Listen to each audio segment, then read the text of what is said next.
the untold history of Super Bowl Sunday, how it became America's biggest event. One night, one game, over 100 million viewers. It's bigger than the Oscars, the World Series, and even some presidential elections. Super Bowl Sunday isn't just a football game, it's America's biggest unofficial holiday. But how did we get here? From an almost empty stadium in 1967 to an event where 30 seconds of commercials cost more than a mansion, the Super Bowl has taken over American culture. Get ready, because today we're diving into the crazy history of Super Bowl Sunday, its biggest moments, its wildest traditions, and some jaw-dropping fun facts that will blow your mind. Let's kick this off. Chapter 1, The Birth of a Legend, 1967. Believe it or not, the first Super Bowl wasn't even called the Super Bowl.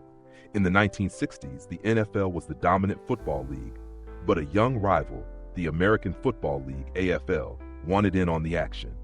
The two leagues were constantly at odds, so they decided to settle it the old-fashioned way, with a championship game. On January 15, 1967, the AFL-NFL World Championship game was born. But let's be real, that name was terrible. So where did Super Bowl come from? Lamar Hunt, the owner of the Kansas City Chiefs, got the idea after watching his kids play with, wait for it, a Super Ball. Yes, the little toy that bounces like crazy. And just like that, the name Super Bowl stuck. But here's the crazy part. The first ever Super Bowl wasn't even sold out. That's right. Despite tickets costing just $12, the Los Angeles Memorial Coliseum had empty seats for the Green Bay Packers versus Kansas City Chiefs matchup. Compare that to today, where the cheapest Super Bowl tickets cost thousands of dollars, and some VIP seats go for over $100,000. Oh, and the first Super Bowl? It wasn't even broadcast on one network. CBS and NBC both covered the game because the NFL and AFL had separate TV deals. That's like having two ESPN broadcasts of the same game today. And what happened in that historic game? The Green Bay Packers, led by legendary coach Vince Lombardi, dominated the Chiefs, winning 35-10. That's why the Super Bowl trophy today is called the Lombardi Trophy. Chapter 2, The Super Bowl Explosion, 1970s-80s. As the NFL and AFL merged in 1970, the Super Bowl became the biggest sporting event in America. By the late 70s and 80s, we had dynasties like the Pittsburgh Steelers, Dallas Cowboys, and San Francisco 49ers taking over. The games got bigger, the stakes got higher, and the viewership skyrocketed. And then something else changed, the halftime show. Originally, halftime was just marching bands and small performances. But as the Super Bowl grew, so did the entertainment. Then, in 1993, everything changed. Enter Michael Jackson.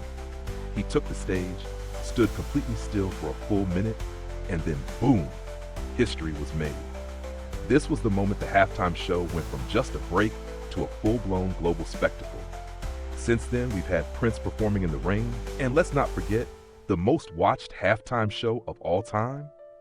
Katy Perry's in 2015, over 121 million viewers. And yes, that's the one with the infamous left shark dance fail. Chapter 3, the commercials that became more famous than the game.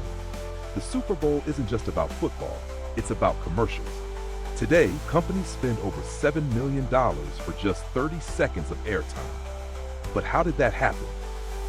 It all started in 1984, when Apple dropped its legendary 1984 ad to introduce the Macintosh computer. It was more than a commercial, it was a cultural moment.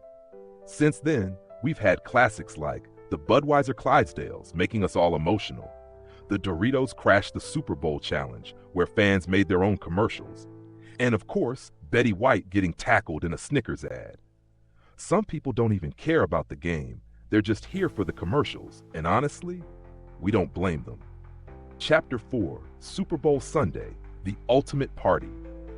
Now let's talk about Super Bowl traditions. Every year, people across the country throw massive parties, eat ridiculous amounts of food, and bet billions of dollars. Did you know Americans eat 1.4 billion chicken wings on Super Bowl Sunday? Over 12.5 million pizzas are ordered, and more than $16 billion is wagered on the game? That's not just betting on who wins.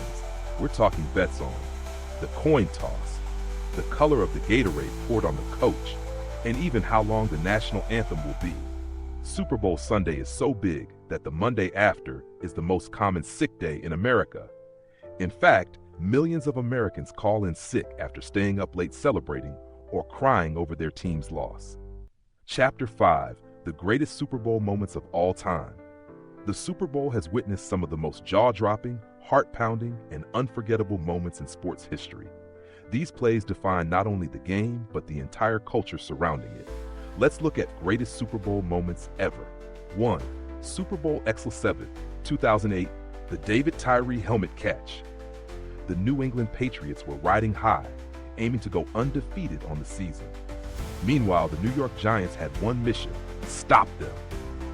With just minutes remaining in the game, the Giants were facing a 3rd and 5 on their own 44-yard line. Eli Manning, under pressure from the Patriots' defense, somehow escaped a sack and launched the ball downfield. And then it happened. David Tyree, a receiver known more for his blocking than his hands, leaped and caught the ball with his helmet. Yes, you heard that right. He trapped the ball against his head while being tightly covered by Rodney Harrison. It's now one of the most iconic plays in Super Bowl history, helping the Giants score a game-winning touchdown and defeat the Patriots 17-14. That one moment, the helmet catch, is still talked about today and will forever be etched in Super Bowl history. Super Bowl LI 2017, the greatest comeback in Super Bowl history. Super Bowl LI is known for one thing: the comeback of all comebacks. The Atlanta Falcons were dominating the New England Patriots, leading by a score of 28-3 late in the third quarter. With just over a quarter left, the Falcons seemed to have the game in the bag. But then, Tom Brady and the Patriots flipped the script in a way no one thought possible.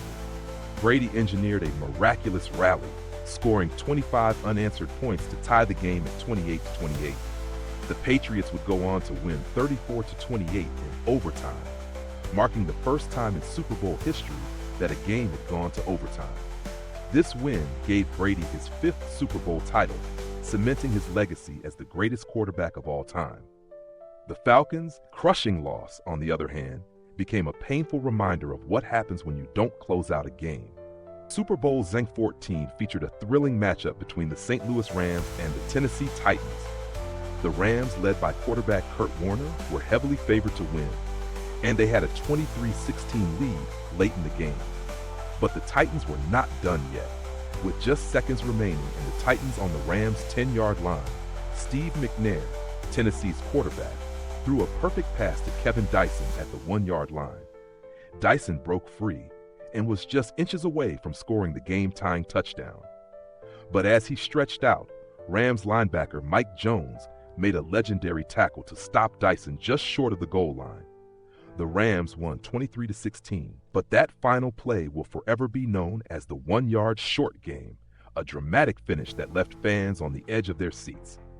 Final thoughts: why the Super Bowl is more than just a game. From its humble beginnings in 1967 to becoming a worldwide spectacle, the Super Bowl is more than just a championship. It's a cultural phenomenon. It's football, music, entertainment, food, commercials, and parties, all wrapped into one. And here's the big question for you: what's your all-time favorite Super Bowl moment? Drop a comment below and let's talk football.